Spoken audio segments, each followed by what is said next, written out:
I'm going to close the budget hearing now. And now I'd like to open the call to order the regularly scheduled board meeting of the Parish Union School District Number 95 Board of Education on Monday, September the 19th. Let the record show that all members are present. The voting sequence for this meeting is as follows: Haslund, Isaac, Tuttle, Arbuckle, Bailey, Furnish, and Davis. Audience to visitors, Mr. Sparrow. Thank you, Mr. Davis, very much. I would like to share with you, I have some people here with me today. I've got Chris Clausen, Chris, and Nick Sanders, and Jessica Blair. They're here. Last Friday, we celebrated Think College Day, okay? And we're going to be celebrating those days quite often. Now, the staff gets a Think College shirt that is the colors of the university and then the name of the university on the back. The reason that we're doing this is that we want to encourage our children to start thinking about college and what they're doing. This also ties in with our Paris Scholars Program, which basically is we're trying to increase the number of applicants. So if a student applies now, just applies, doesn't receive, just applies for it, he'll get a Think College shirt in red and white, okay? And so what happens after that, then we hope to have our entire student body covered with red and white along with the staff. You have on your near your seat or something, a picture, a panoramic picture of what was taken the other day. Chris Clausen did that with her magic camera. I don't know how she does it, but she did that. But this is something that we're working on a daily basis. The kids are buying into it. It's really kind of neat. This is going to be a great picture for the Beacon News. And what it is the fact that we're encouraging our children to start now in the 6th, 7th, and 8th grade to start thinking about where you're going, what you're doing, and how you're going to get there, and opportunities that are here in Paris, Illinois, in District 95 for scholarships to go to college. So, and these people were kind enough to take up the time to come in, and we've got all kinds of colors. We've got maroon, we've got red and white, we've got blue and white, we've got green and white, we've got all kinds of stuff. So. Mine's is Lakeland College, but I forgot mine, so he gave me another. Yeah, so she has a student. So anyway, we just want to make a board aware of the fact that what we're doing to encourage kids to think about going to college, and it's never too late to start now. And we found that it is helping us to get focused on the academia that we're working in and all the programs we have at University. Huh? Where'd you get the idea, Warren? The idea for the shirts, for the staff, from the staff, from the teachers. Okay. No, the idea came from when we went to the Horizon Schools to Watch workshop last summer. Oh, okay, the Think College shirt, So, Tom, Mr. Davis. Do you have an Illinois State teacher? Oh yeah, we got Illinois State teachers. We picked one. We got U of I, North Carolina. That's why some of us couldn't have red and white ISU shirts. Okay. Yeah, and so we've got Millikan, ISU, Indiana State, Eastern, Eureka, Illinois, Brown. Some places. Who's got the Missouri one? Somebody's got a Missouri one. So we got them everywhere. Okay. Harvard. Huh? Harvard. He came to visit during our Wall of Fame. So, thank you very much. We appreciate it, and we're going to continue to go after it as hard as we can. Thank you for teaching. Might also get your parents to be thinking about it. It comes as soon as Trust me. The next, I know Carol's got a quick presentation to make, and Amy, and you got something too? Yes. Okay, and then Amy Henson's here, and I don't know if Amy you want to say, I included in your packet some information from Amy looking at maybe some recycling that she had brought to our attention, and I did mention to her that we're going to meet with the administration with Sam and talk about if we want to do our own or if we think this would be worthwhile financially for us. But Amy, if you want to say a few words, you're welcome to. Were you sure? Okay. Pretty much your letter was pretty much explained what you thought we could do, and yeah. I just want to say that I learned how it works. Okay. All right. Well, like I said, we wouldn't act on anything either way. We want to just look at this and see if it would be something that if we're going to have our cooks collecting and all, it's a great idea. We don't know. We're just trying to get some data now on really how many cans we even have and how many a week and how long we want the cans to be there. Ingram's pick up our trash now daily. And so we're just kind of weighing all that out with what we think in the room we have, and if we want to haul cans ourselves, but it's a great idea just to, with everything and looking at the environment. So we're going to look into that a little more. Okay. And Melanie? I just wanted to make you aware that Mayo is hosting the IESA Boys Regional Baseball Tournament. They hold that out at the baseball diamond, which I guess is also a softball diamond behind the Legion. This is the first time that I can remember ever. Maybe when I was early on teaching, we might have hosted it, but at least in my tenure as the principal, this is the first time we've hosted the baseball regional. There were two. We got a seed, so we got to buy the second seed. We got to buy the first round. They played 2 games out there Saturday, beautiful weather, and we were to play the championship game tonight. So now it's scheduled for 4:30 tomorrow night, weather permitting, and we play Danville Southview. So it's hopefully we'll have weather like we had Saturday. It was a really nice day, but I wanted to make you aware of that. Brought 3 schools and us into town on Saturday. So just wanted to make you aware of it. Carol, you're up. Yes, I wanted to give the board just a brief presentation on the Common Core standards. You're going to be hearing quite a bit about that this year and a couple years to come. So this is just an introduction, an overview, so you have an idea of what we're talking about when we refer to the Common Core state standards.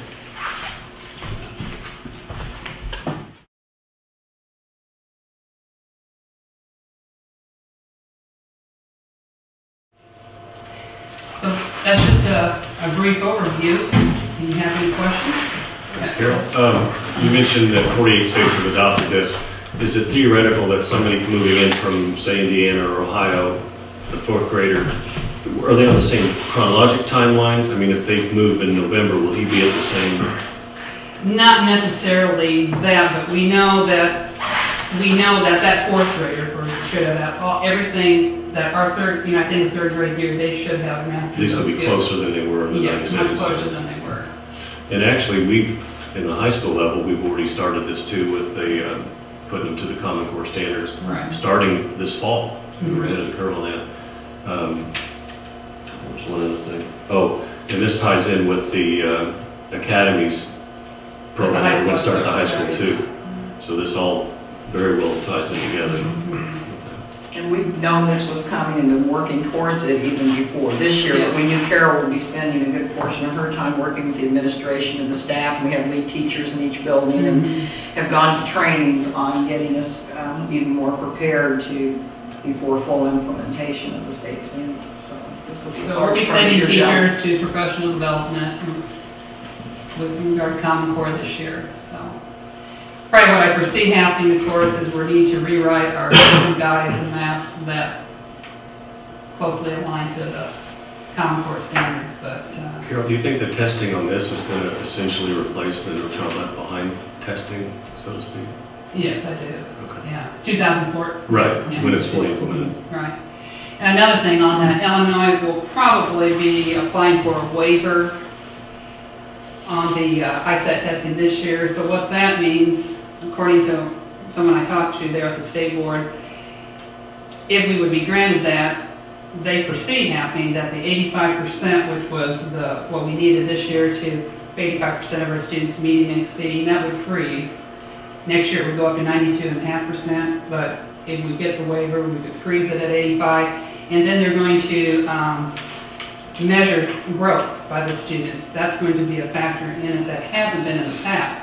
So I said, well, how are you going to measure growth? He said, well, they're going to look at the ISAT scores, like maybe from a 4th grader to a 5th grader, and see if they have improved or at least stayed the same and give you a growth score. For individual students, Yes, which is something we haven't. yeah, I just found that out this week. But because it is very hard to compare, and we've said that, we can compare to other districts and other areas, but it is hard to see the growth in a student when they've gone from, because we're testing, let's say, juniors, and next year's another set of juniors, and it's, so if we can go back and kind of track some of the individual growth, you could see differences in. I would think the Common Core standards is going to help the teacher a lot with the transients. I mean, it's constant going from county to county, let alone state to state, with us being so close to the Indiana border. I think it's great. Yeah. And I like it because they're very specific to skills those students should master each grade level. So the teachers will have a clear-cut list of skills that students need to have accomplished by the end of the year. Thank you. Thank you. Anyone else on these visitors? I do have one thing that I would like to bring up. It appears there's some confusion in the community over the funding of the high school.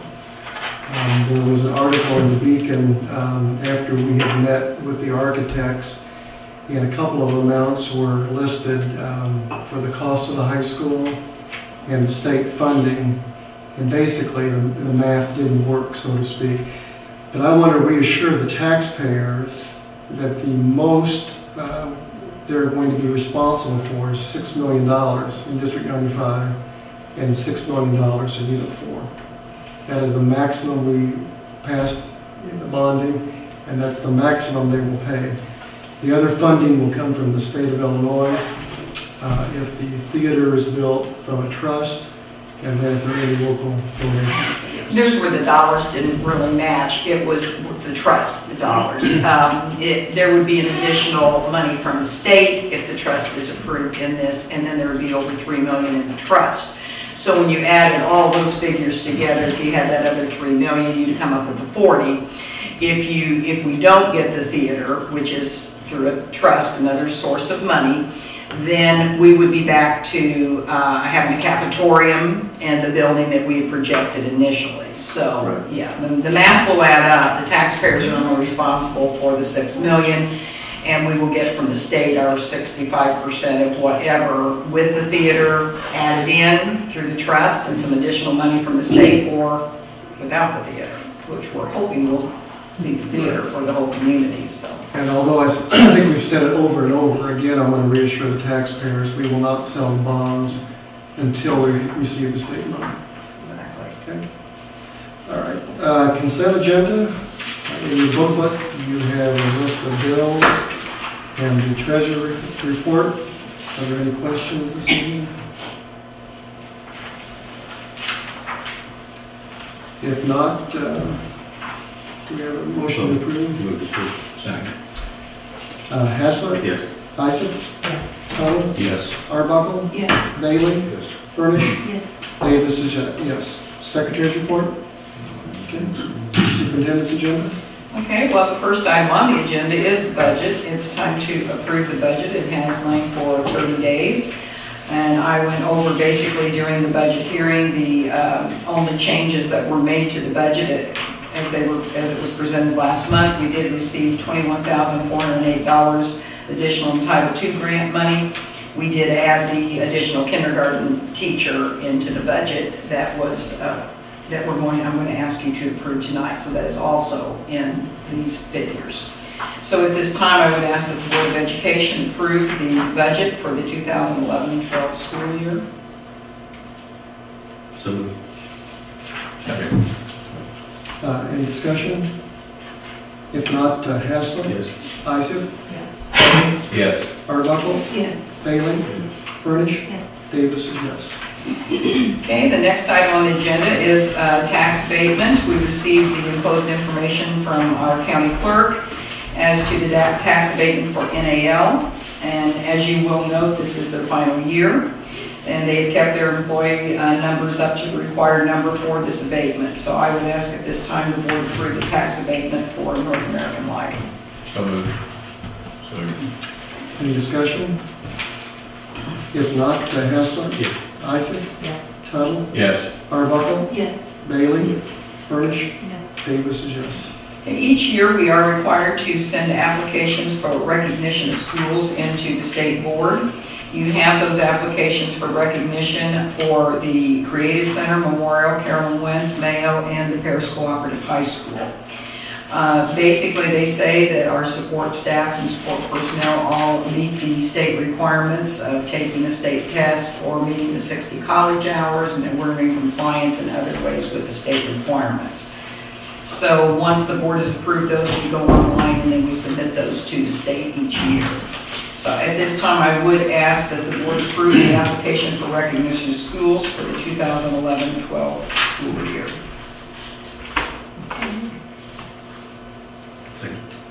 Any discussion? If not, Hassler? Yes. Isaac? Yes. Tuttle? Yes. Arbuckle? Yes. Bailey? Yes. Furnish? Yes. Davis is yes. We have 3 facility requests, and if you don't mind, I'll read them all and we'll take one vote unless you would like me to break them out for some reason. First one is for the Paris Junior League, and once again, the Junior League, Toby Wilson, who is in charge, has requested that they be able to use the gymnasiums at the schools for their practices and their games. They do have a certificate of insurance from Diamond Brothers, and I think they're scheduled the season to begin the 22nd of October and run through March.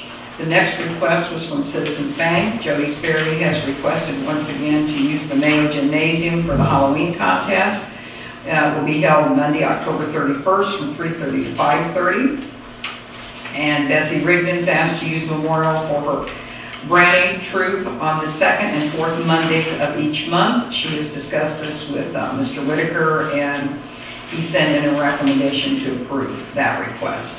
So at this time, I would ask the board to approve the facility requests for Paris Junior League, Citizens Bank, and the Girl Scout Branding Troop for Memorial School.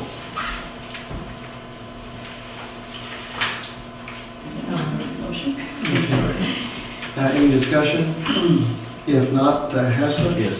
Isaac? Yes. Tuttle? Yes. Arbuckle? Yes. Bailey? Yes. Furnish? Yes. Davis is yes. And there are no fees attached to any of those. Okay. Next, we have several resignations, and I will present all of those to the board as well. The first resignation was from our elementary librarian. We received a resignation letter from Renee Miller. She's been serving as the librarian between Memorial and Wynn schools for several years.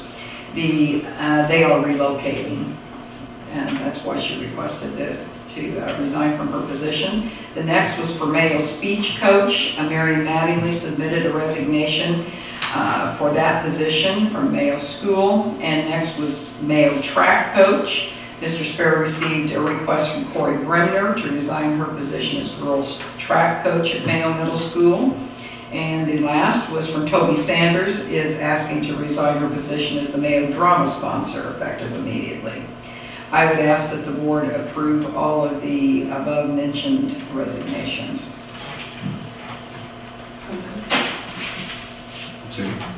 Any discussion?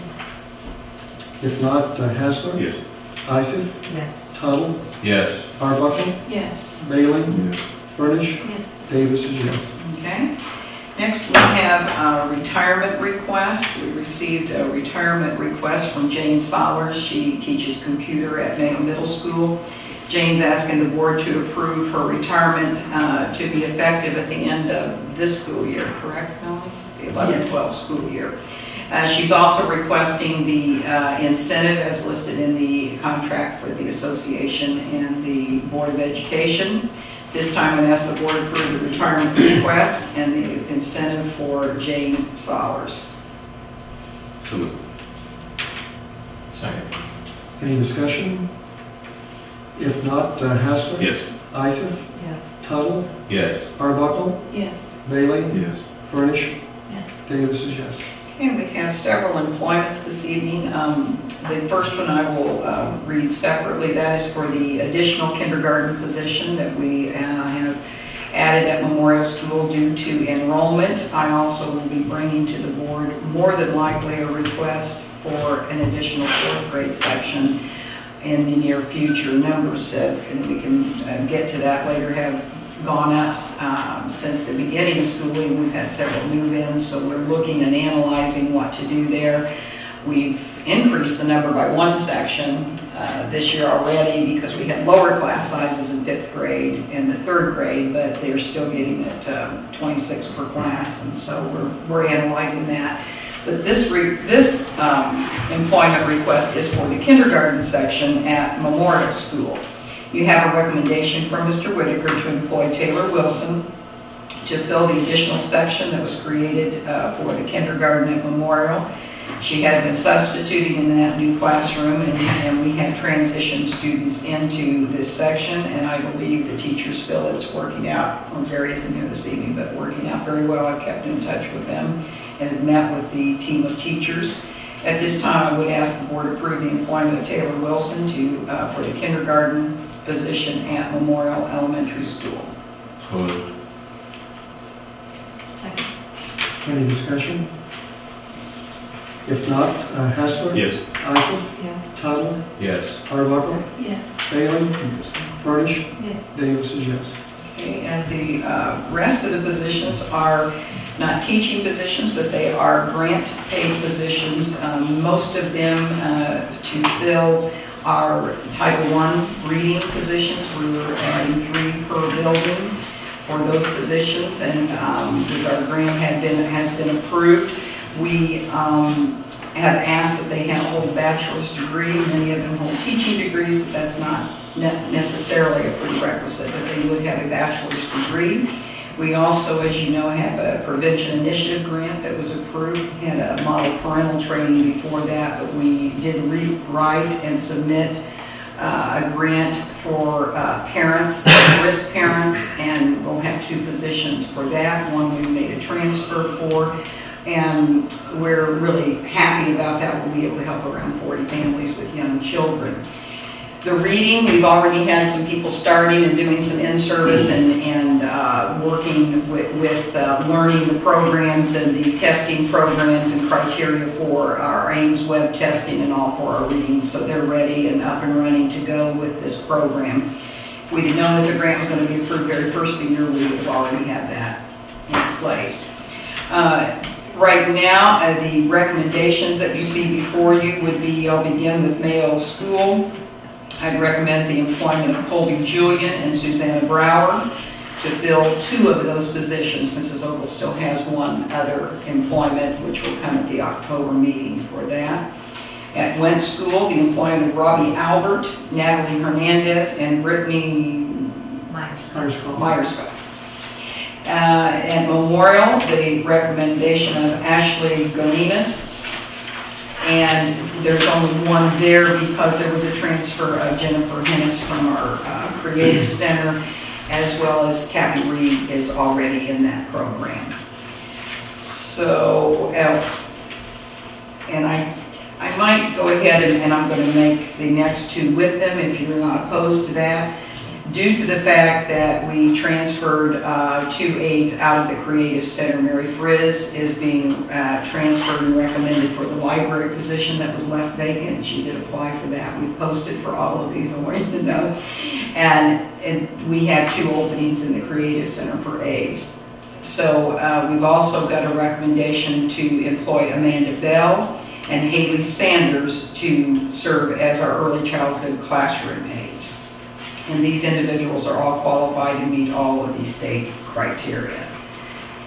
Do you want me to go on to Mike Morris? You want me to wait and follow employments? But these are basically for our title programs and our grant programs. So I think I'll keep his separate if that's okay. At this time, then, I would recommend that the board approve the employment of the Colby Julian, Susanna Brower, Robbie Albert, Natalie Hernandez, Brittany Myerscough, Ashley Golinas, and Amanda Bell and Haley Sanders. So, I have a question. Just to clarify, this, if I'm not mistaken, back in August when we got the letter from the APT, this was one of their concerns. Was The this, kindergarten? Yeah, well, the kindergarten and our the reading grant aids positions, yes. that we couldn't do anything about because we had No, no it had nothing to do with cutting funding. It had nothing But I want to make that clear that Exactly. these 2 things are specifically addressed with this action. Exactly.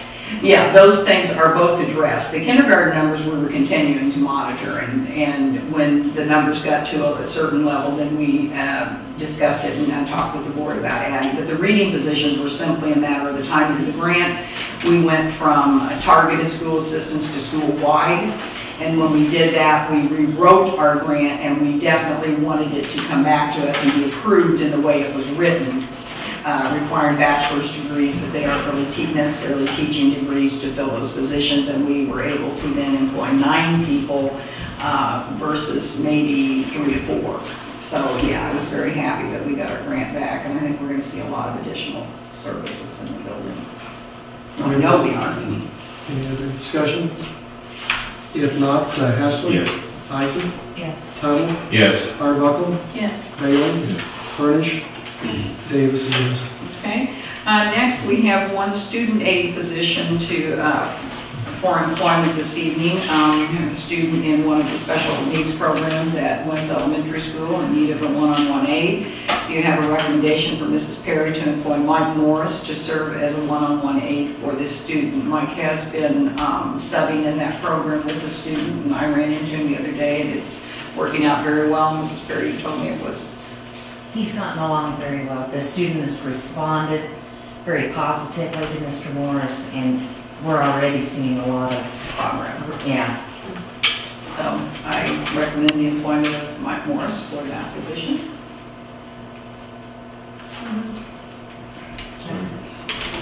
Any discussion? If not, Haslett? Yes. Isaac? Yes. Tuttle? Yes. Arbuckle? Yes. Bailey? Furnish? Abstain. Davis is yes. Okay, the next 2 I will put together. They're both coaching at Mayo School. One is a paid position, the other is a volunteer. The first recommendation for Mr. Sperry is to employ Dolan Whitaker to serve as the 8th grade girls basketball coach at Mayo Middle School. And the second recommendation for Mr. Sperry is for Brian Gates to serve as volunteer girls assistant basketball coach. I'd ask the board to approve those requirements. So moved. Second. Any discussion? Sorry, is Brian the volunteer, the fire chief? Yes. Okay. That's, Haslett? yes. Isaac? Yes. Tuttle? Yes. Arbuckle? Yes. Bailey? Yes. Furnish? Yes. Davis is yes. Okay, the next is a transition agreement that we approve each year between Child and Family Connections number 19 and the district. This is for families with young children, and most of them have some type of other need, and when they turn 3, then we share information and we ensure that that child is placed into a District 95 program if they meet the criteria. This was one thing they really liked about our grant that we just received for the early childhood and the other parental at-risk was that we have so many of these. They ask how many agreements that the district currently has, like with our Head Start and Family Connections. And I was really happy to be able to put on many such transitional agreements, making sure our families receive all the services that they need and the children are ready for school. So at this time, I would ask the board to approve the transition agreement with Child and Family Connections number 19 and District 95. Second. Any discussion? If not, Haslett? Yes. Isaac? Yes. Tuttle? Yes. Arbuckle? Yes. Bailey? Yes. Furnish? Yes. Davis is yes. Okay, the next is just an update of our risk management plan. Our risk management plan is putting in from our tort liability to on our levy for our tort, just certain individuals, just portions of what is paid through for safety in our buildings to protect us from potential loss. And you have a copy of the risk management plan and a resolution closed to update that plan. It basically is custodians and maintenance. It's just portions of salaries, and then nurses because they look after the more of the risk factors in our building. And then, of course, our tort liability insurance. At this time, I'd ask the board to approve the resolution for the risk management plan for the 2011-12 school year. So moved. Second. Any discussion? If not, Haslett? Yes. Isaac? Yes. Tuttle? Yes. Arbuckle? Yes. Bailey? Yes. Furnish? Yes. Davis is yes. Okay, under informational, I do want to mention that we do have a student here, and Mr. Gates, our WAN, is going to start recording, and I was going to offer to you as well, and welcome to record, but we will put that on our website. If you'd like a link off of our site, to link us onto a site, we'll have all of our meetings recorded. I think you were a student last year, weren't you, at the high school this year? Okay, but we are going to be using some WAN students, and Dan sent this gentleman. What's your name? Aaron Gates. Aaron Gates was here tonight, and he's helping us record, so I wanted to point that out. We discussed a little bit the fourth grade enrollments, and we're continuing to monitor those. And of course, our next meeting is the first Monday in October, so prior to that time, I'll have some more information to the board.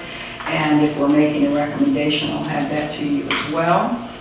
We talked a little bit about, we met with the architects, and we had the public meeting with both boards, and if any board member wants to talk about that when we go back to reporting committees or anything, that would be fine. I think it was pretty much just an update and to let us know that, construction costs could go up if we wait, but then again, there's no guarantee of that either, but if we don't have the money, we're waiting on that. So they just gave us an update and looked a little bit more at the theater option into the project.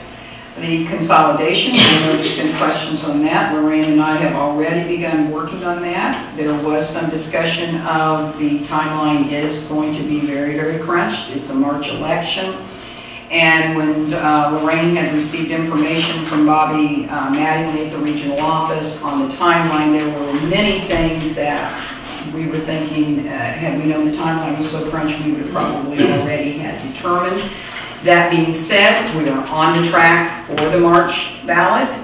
We're going to work our hardest to reach that. We're pulling in figures and numbers. We want accurate data. We want accurate salary information. Our teachers are going to want accurate information, so that at any time, and we have public meetings that we feel we don't have something back from the state, we don't have figures on projections for state aid, we will discuss it at that time if you need to go to the November ballot. That would be the only reason, though, that we would do that. Bobby Mattingly has informed us she'll help us in any way she can. And meeting those deadlines, there's petitions to file, there's public hearings to be held, and those types of things. We want this, I think both boards are desirous to put this question on the ballot and let the voters decide, and I think that's just a logical next step, and I'm speaking for the board, but if anybody else has anything to add there. I would just add a couple of things. First of all, I'm totally in favor of the March ballot. A couple of things that concern me, though. Number one, I know the question we will get from the voters is, will my taxes go up? So we have to make sure that we have complete and accurate information to give them. Yeah. Because we don't want to tell them it's not going to go up, right, and they go up. Right, and that will have to be on the ballot in the question. So we will have gathered, and like I said, the biggest issue will be salary. We're a very labor-intensive business, so it's mostly salaries and benefits. So we want that accurate information. We'll be looking at class size. We'll be looking at, do we need any reductions in classes? So we will have a really good feel for that and have a projected budget of what we would look like combined, and we're going to have to look at transportation costs naturally, and what would that do in a contract, or what are you proposing. So I mean, there's a lot to look at, but we're working on it, and we're going to work our hardest, and we'll have public meetings, and we'll get public input, and we'll know soon about how quickly we can get there. The second thing is we need to get the word out. People who are interested in running for this new consolidated board. Yes, if we go to the March ballot, and I'm saying that we're projecting that we will go to the March ballot, you will be putting two questions on the ballot. You will put a question as to the consolidation. Do you want District 95 to consolidate with Crestwood Unit 4? Then we will also have to run a Board of Education for the consolidated district. Now, if the answer to our consolidation question is no in either district, then it's a moot point about the board. There will be no consolidated board. If it's yes, then those people would become the new board the following school year. So the only difference would be if we go to a November ballot, you will ask the question in November. You want the consolidation, do you? Whatever. You would know going into the April ballot then if you were running two boards or one board. That would be your basic difference. But we want to get to the March because we think it's important to get there as quickly as possible. But we do want accurate solid information for the taxpayers, because they're gonna wanna know and they're gonna ask. Well, the other thing, I mean, we've been 50 years getting to this point.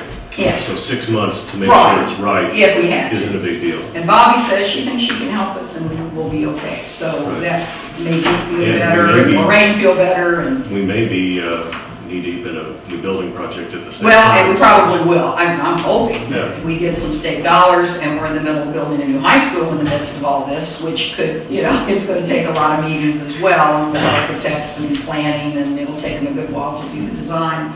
But they're exciting changes. It's good to have this as a problem. If this is an issue, then if we're building a building and looking at consolidation in Paris, I think those are all good problems to have. So that's the end of the superintendent's agenda. Okay. Do we have any committee reports this evening?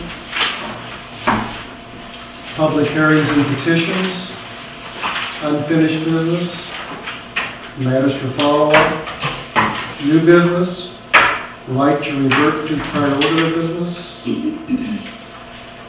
There's no executive session this evening. Do I have a motion for adjournment? I would make that. Haslett? Yes. Isaac? Yes. Tuttle? Yes. Arbuckle? Yes. Bailey? Furnish? Davis is yes. Meeting adjourned.